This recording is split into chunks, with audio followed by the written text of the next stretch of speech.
guys, and welcome back to another cold episode. On today's episode, what we are doing is we are going over Darklords and exactly how to play them. How to play them, what to do, all of the cards to look at when you're making Darklords and stuff like that. Zeta King won the Battle Phase tournament with 1 eggshell and 1 contact. Whoa. So, if you do not know, I am currently streaming on YouTube. So you can come check me out at any time. But one of the chat members said that someone won with Darklords with an eggshell and a contact. Just 1 and 1. Since the new ban list has come out, Darklords got hit again. And this time with eggshell, they were put down to 1. So, with that being said, Darklords... currently, this is kind of the standard deck to look at for Darklords, right? Running more Dusk, running more, running Light Sworns and stuff like that to kind of help them mill and still do stuff like that. However, Darklords in general, I kind of want to talk about them and just what they do and why to run different things, right? So, oftentimes you will see 2 boss monsters, Desire and Morningstar. These 2 are your boss monsters. They're going to be what's actually going to elevate you to actually win the game, basically. They both have 3,000 attack. Now the effect of the effect of Desire is you can target this card, or you can target one monster your opponent controls. This card loses 1,000 attack, and if it does, send that target to the graveyard. So, target, destroy. Or send. You don't destroy it. Really cool. And then with Morningstar, you have... can't be special summoned, can only be tribute summoned. Same with this one. Both of these cards can only be tribute summoned. Then you can special summon Darklord monsters from your hand or deck up to the number of effect monsters your opponent controls when you tribute summon this card. So, it's really good for flooding the field. Say that they have 2 other monsters on the field. You can tribute, summon for Morningstar, and then summon up 2 more cards like your Tez or your Nastin or your Dusk. I'll get into the Lightsworn engine in a second, but I want to talk about Darklords in particular, right? Then... what you can do is, while you control another Darklord monster, your opponent cannot target this card with card effects, so it has extra protection, right, built into that. That's something that you probably won't notice often.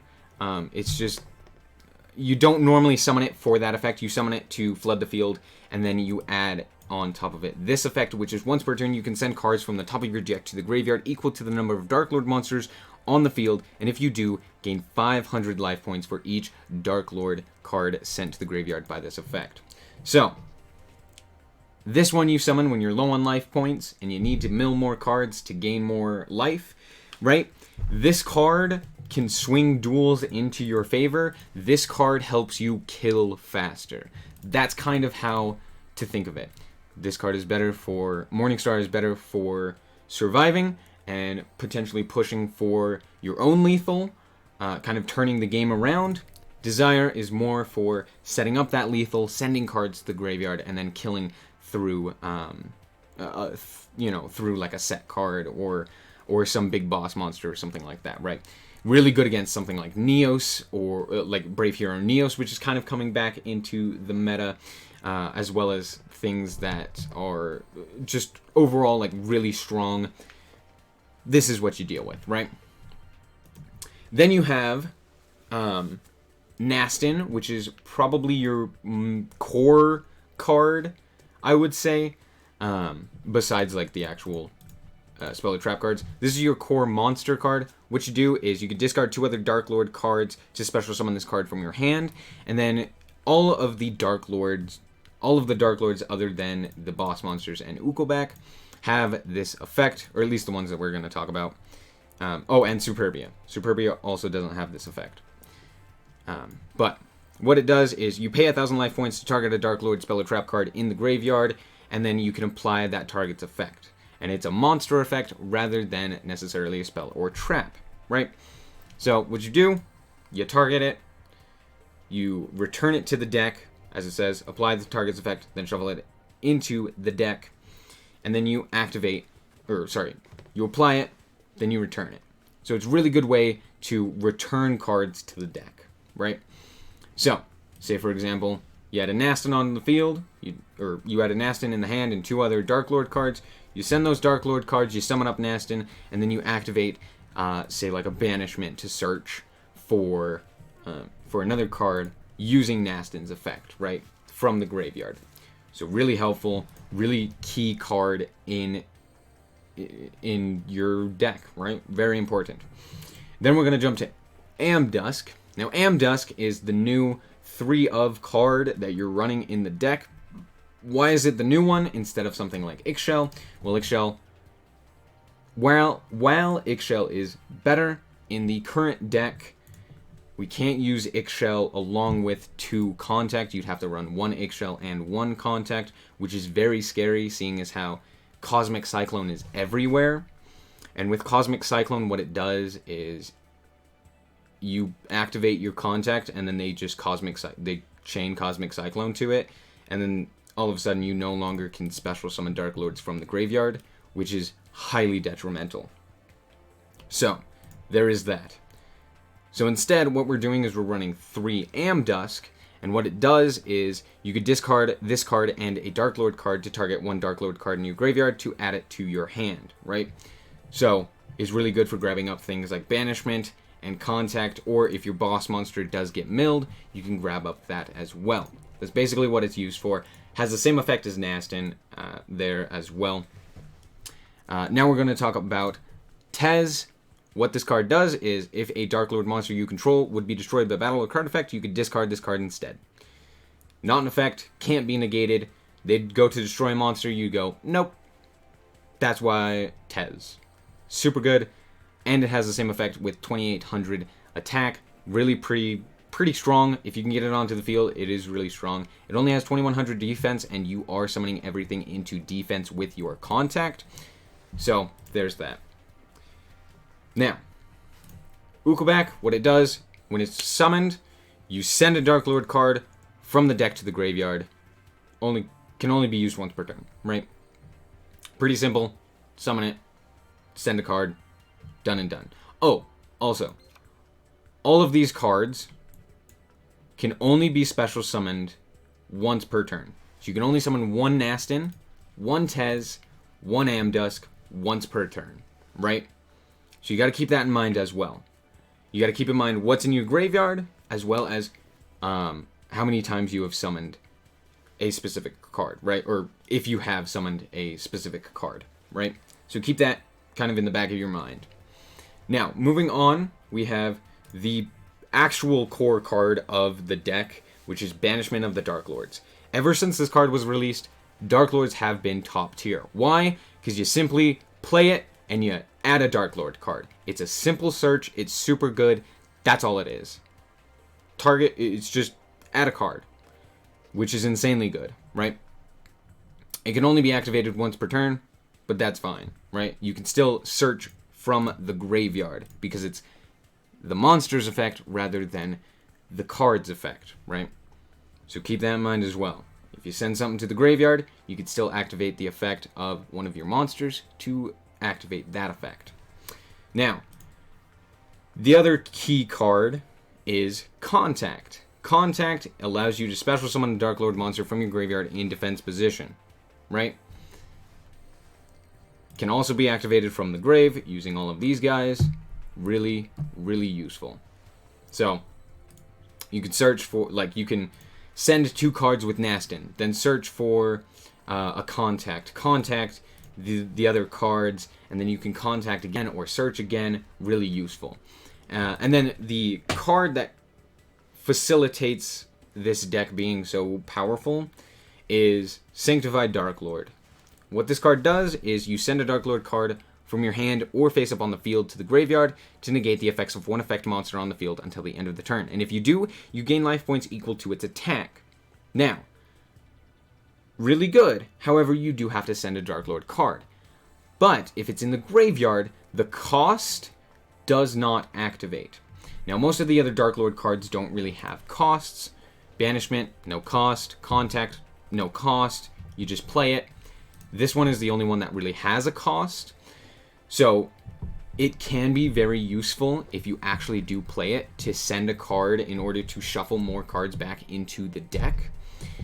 Because with all of these effects, you shuffle the Spell or Trap cards into the deck. So incredibly useful. But with the Sanctified Darklord, it does have a cost, just not when used with a monster effect, right? So, oftentimes what you'll want to do is you'll want to, if you summon up an Ukobak, you'll want to send your Sanctified to the grave. Now, Sanctified is at 1, and Cosmic Cyclone is a very important card in the current meta. So many decks are currently using it. So what you'll want to do is, say your opening hand is Nastin, Dusk, Banishment, and Sanctified. Or Banishment and we'll say a Raiden, right? What you're going to want to do is you're going to want to search for your Sanctified. Grab up Sanctified Darklord. Then you will activate Nastin's effect. You will send Dusk and your Sanctified. Now you have a search in the graveyard, and you also have a negate in the graveyard. A monster effect negation. Now, that's incredibly good, right? That's a great hand. Then you can even summon your Raiden to mill more cards. Stuff like that. I'll talk about that in a little bit. But Nastin, you know, sending a Sanctified, or Dusk sending a Sanctified to grab up something else, really good. Now, another thing to note with Sanctified, and what makes it truly good, is that it doesn't target. So, going up against things like Saber Dancer, right? Saber Dancer, which, again, your opponent cannot target this card with card effects, right? Or a Cocytus, right? Cannot be targeted by card effects, right? Those things get negated by the Sanctified Darklord, right? And then you gain health, which is a very big resource with your Darklords, right? You have to play heavily around your Sanctified Darklord, right? That's how you win a lot of games. Now, real quick, I want to talk about the combos, so I'm going to hop on over into another screen real quick, and I will be right back. So, with this, I want to now explain a few of the combos that you can do with the Darklord deck. So we're going to start out with the very simple OTK method. So what you're going to do is you're going to search with Banishment. You can search for, oops, not what I wanted. You could search for any card, right? We're going to search for a Contact here. That then goes to the graveyard. Then you're going to summon up Nastin by discarding your Dusk and Contact. Then you're going to activate Nastin to shuffle back the Contact in order to summon up the Nastin into defense position, right? So now you got your Nastin and your Dusk on the field in defense position, or on the field without a normal summon, and then you have your Desire. Now you could either activate your Dusk's effect to search for your Desire, or if you just happen to have the Desire in your hand, then you can do it this way. You just tribute off the Dusk for the Desire, and then you activate Desire's effect, send a monster to the graveyard. Say they just set like a White Stone of the Ancients, or, you know, there are a myriad of things that they could have set. You can target it, ban or send it to the graveyard, and then you have lethal there with 2,600 and 2,000 respectively. Now I know it says 3,000, but it does lose 1,000 attack, so it'll be 2,000 there. So that's lethal. Boom, boom, done. Really quick OTK, really useful. So now let's quickly grab a new hand. Okay, so here we go. We have the Lightsworn engine. So now we're going to talk about that real quick. So Lightsworns, the reason they are in here is, not what I wanted. if we quickly view the deck, let's grab up Raiden here as well. So Raiden, Raiden, Lila, and Charge of the Light Brigade are all here to help mill cards, basically. You use Charge of the Light Brigade to mill the top 3 cards. So we're going to go 1, 2, 3. Well, we're going to activate that, right? Send, send, send, right? So now those 3 are in the graveyard, and then we would grab up one of these 2, right? So we'll just say that we had a Nastin instead of a Raiden, and now we have a Raiden, right? So now we can go into our banishment, search for we could search for an Amdusk, we could search for a contact or something like that, right? So I'm actually going to grab here an Amdusk. Then we're going to activate our Nastin's effect. We are going to send the Desire and the Amdusk. Now don't worry, Desire can come back with Amdusk's effect. So now we have a Nastin on the field. Then we can activate Nastin's effect to activate, another banishment. So we can grab up banishment, return that in order to search for a Tez or something like that, right?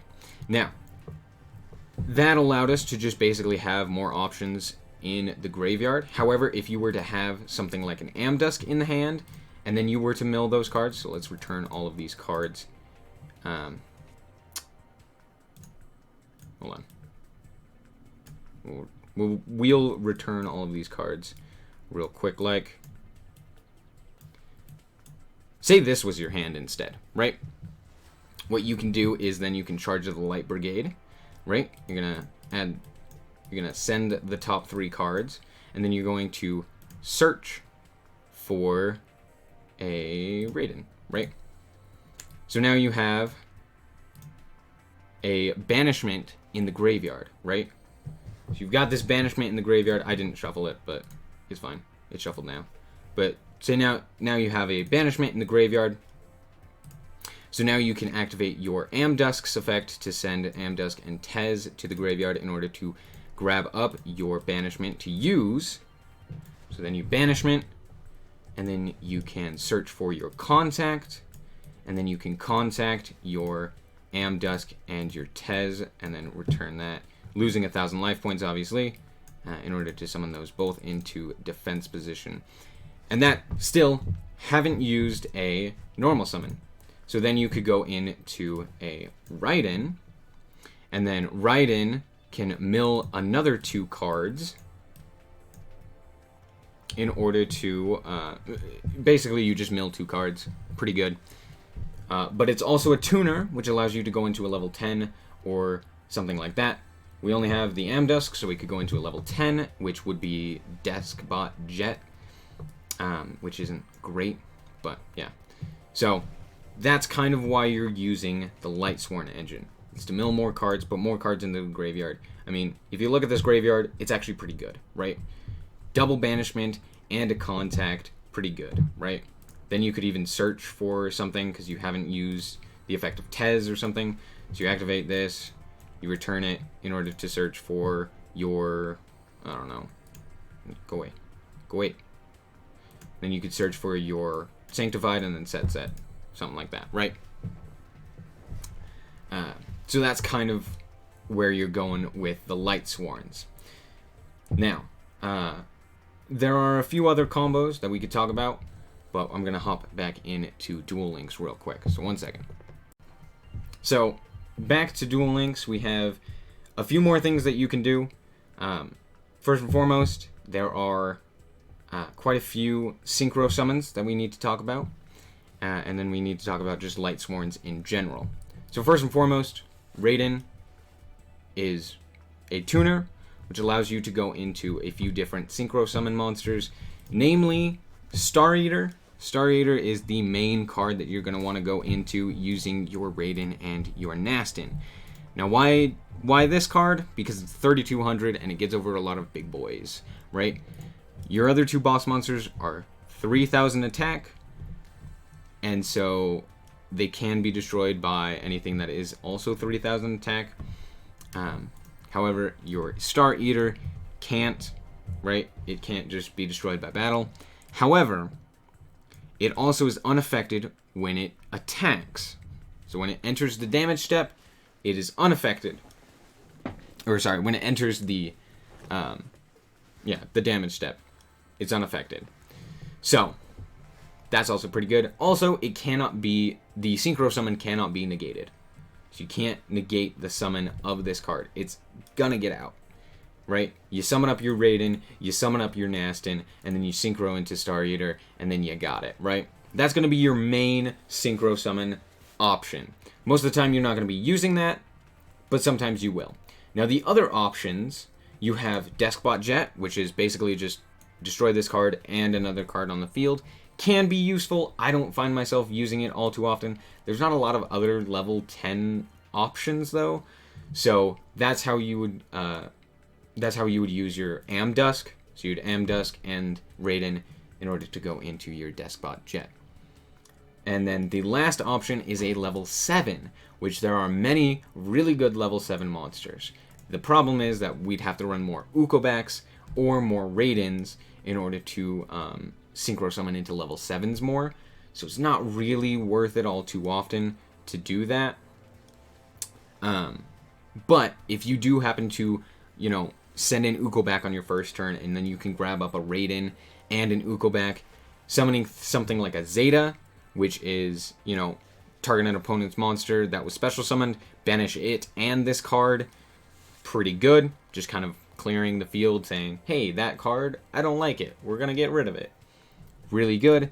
Or you could summon up your Samurai Destroyer. Samurai Destroyer, you attack in. They can activate effects if you attack a monster. Pretty good. Also, if it gets destroyed by a card effect, it will summon itself onto the field again. Or you can summon up your Black Rose Dragon to wipe the field. Or any other level 7. I just have Shiranui Squire Saga on here. I don't know why, because you can. There's not really a lot of other level 7s. I guess you could go for, I don't know.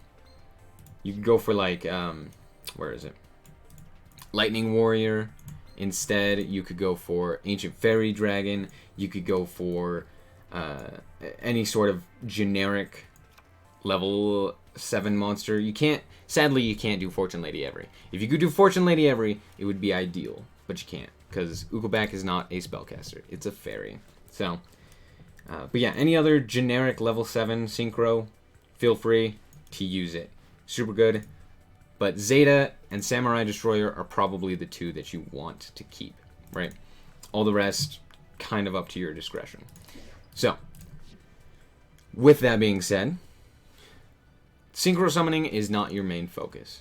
The reason you have the Lightsworn engine is to mill more cards. With Charge of the Light Brigade, which what it does is you send the top 3 cards of your deck to the graveyard to add a level 4 lower Lightsworn monster. Now, you're probably wondering, why don't we have, 2 Raidens for more synchro summoning? Why do we have Lila instead? Well, with this, as you can see, we have no way to get rid of back row, other than summoning up a Deskbot Jet, which is a pop yourself to pop one of the back row cards, or by wiping the field with Black Rose. Not a lot of great options, right? So what we're doing instead is we're running Lila to kind of help with that a little bit more. If you want to run another Raiden, go for it. I prefer the Lila, because it does help. It kind of helps the opponent to, like, shotgun off other effects. When they see the Lila played, they're like, oh crap, I can't, like, let this go through. So they're gonna, like, activate an effect, or you're actually going to be able to, target a card and pop it, right? Also, during the end phase, you send the top 3 cards of your deck from your deck to the graveyard. So, that's another thing. You play it, you pop a card, it gets put into defense position, and then you send more cards to the graveyard to help facilitate even more that the Darklord engine, right? Now, we're going to talk about some of the other Darklord cards to look out for, namely Ixchel and Superbia. So if you were to build a deck without the Lightsworn engine, right? Pre-ban list, it would look something like probably something like this, right? Pre-ban list, this is something that your deck would look like. Ixchel, we haven't talked about this card at all because it's currently on the ban list, and so it's not really worth it to play it over the double contact, right? However, what this card does is you can discard this card and a Darklord card to draw 2. Really, really good effect. There is a reason that it was put onto the ban list. I think it was unjustified putting it to the same position as contact without changing contact, but it does make sense. Then you can also pay 1,000 life points to do the same thing that you would with Nastin, Tez, or Amdusk, right? And it's 2,900 defense with 2,500 attack. It's still super strong.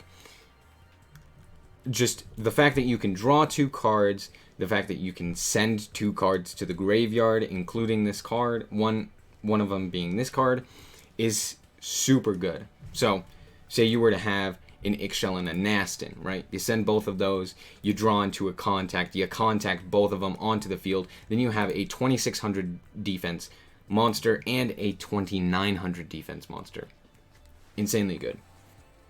So there's the Darklord breakdown. That's kind of how it works. That's kind of what you're looking for, right? Ixchel, don't worry too much about it. You can't really use it anymore. I mean, you can. You could run it at 1 instead and just have the 1 contact.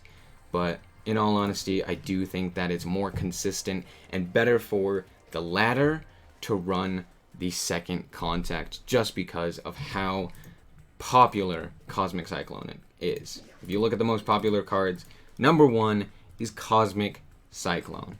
So, there you go. That's kind of how it works. It's what you want to look out for. Something like this. That's how Darklords are currently played, but play it how you will. If you can find a way to make it work, make it work. I still really love Darklords. I think that they're super fun. I don't necessarily enjoy having to use the Lightsworn engine, so I may invest or may change it and look into other options as well. But if you did indeed enjoy, a like is very much so appreciated. That is going to be it for me. Anyway, thank you guys so much for watching. If you did indeed enjoy, a like is very much so appreciated. And if you are new here, subscribe down below to stay caught up on all of my other videos and streams. Anyway, thank you guys so much for watching, and remember to always stay frosty. Bye-bye.